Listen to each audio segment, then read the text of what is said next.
Good afternoon. This is Janet McElligott in Los Angeles, California. And today I'm speaking to you about something that is evil personified. The United States put sanctions on the president of Sudan, saying that he has used chemical weapons on civilians in Khartoum. We now know that is patently false, as there has been absolutely no one with chemical weapons, burns, or anything. However, yesterday, 32 to 37 drones were used on the civilians of El Fasher to deliver chemical weapons. And it was by the RSF militia, which now there is a bill before Congress to officially designate these rebels, this horrible militia, which is financially and militarily supported by the United Arab Emirates. And I want you to see what evil personified looks like. This is Sheikh Zayed. His father was a great man. I hesitate to call him very human. He has been raping and pillaging and supporting financially and militarily the rebels called the RSF, the Rapid Support Forces now, since probably even before the outbreak of this war, which began April 15, 2023. So for the last 2.5, almost 3 years, hell has rained down on these people of El Fasher. The Sudanese army, against all odds, they were disorganized. They were not strong when this began, and everyone believed, except the people who understood the Sudanese. Everyone in the world believed that this would be a blitzkrieg and that the RSF would quickly take over. Why? Why do you ask, does the United Arab Emirates want the Sudan? Let me show you something. This is a terrible globe, but what you see here is where Sudan is. And it's on the Red Sea. And just right over here is the United Arab Emirates. The United Arab Emirates, in less than 25 years, will have no water except what they can pull out of the sea. And they have no food. They live in a desert and a very complex area on the Persian Gulf.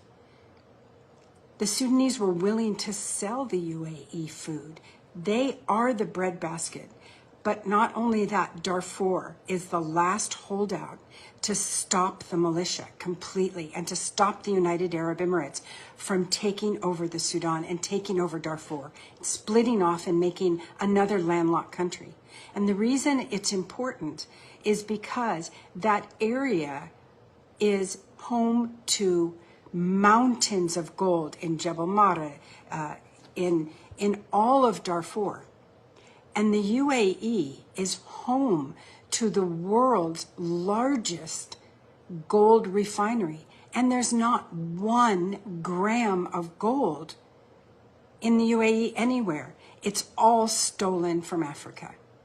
Before this war began, there was a gentleman, well, he's not a gentleman, I use that term very loosely, Mohammed Dagalu, who everyone calls Hamati. He was smuggling out gold to Dubai for refining. And the UAE decided if they took the whole country, they could have everything. So I want you to remember the positioning of Sudan. Let's look at that map one more time. So this is the Sudan. This is Egypt. All of the Egyptian gold came from Sudan. It was Nubian gold. This gold is, I mean, there's so much of it, it's insane. And when you look at and realize that the price of gold right now is almost 4,000 US dollars per troy ounce, how many drones does that buy? 1 ounce. Let's say, listen, on Amazon, you can get a drone for 150, 200 bucks. So to send in, 30 drones someplace, it's not even an ounce of gold. But when you have mountains of gold, of course that's what they want. Of course they want to kill all of the civilians. This war is not two generals fighting each other. It is a despot. It is evil personified in the form of Sheikh Mohammed bin Zayed of the UAE, saying, I can steal it all. And now that the world is focused on Gaza, what better time to use chemical weapons on the civilians trapped in al-Fashir? These civilians have had a famine forced on them for over a year.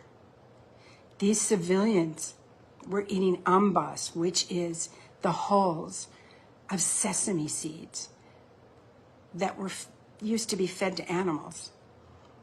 These people of al-Fashir have tried to leave. And the UAE and their supported rebels, the RSF, have done everything they could to try and create tunnels to force the civilians out so that they could kill them easier. But the people of al-Fashir have stood strong. And we owe them.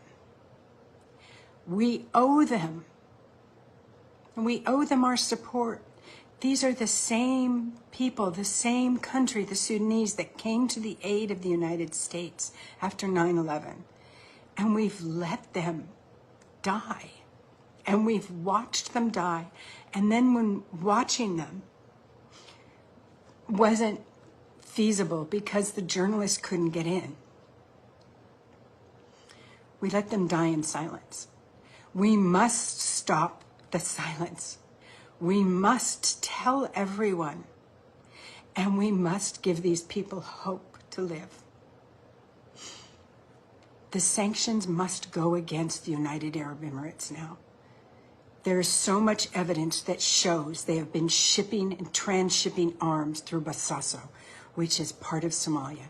The Somali government recently let me know that after the Sudanese Minister of Intelligence visited them, the UAE intelligence head came in and said, you must fire the person that invited the head of intelligence.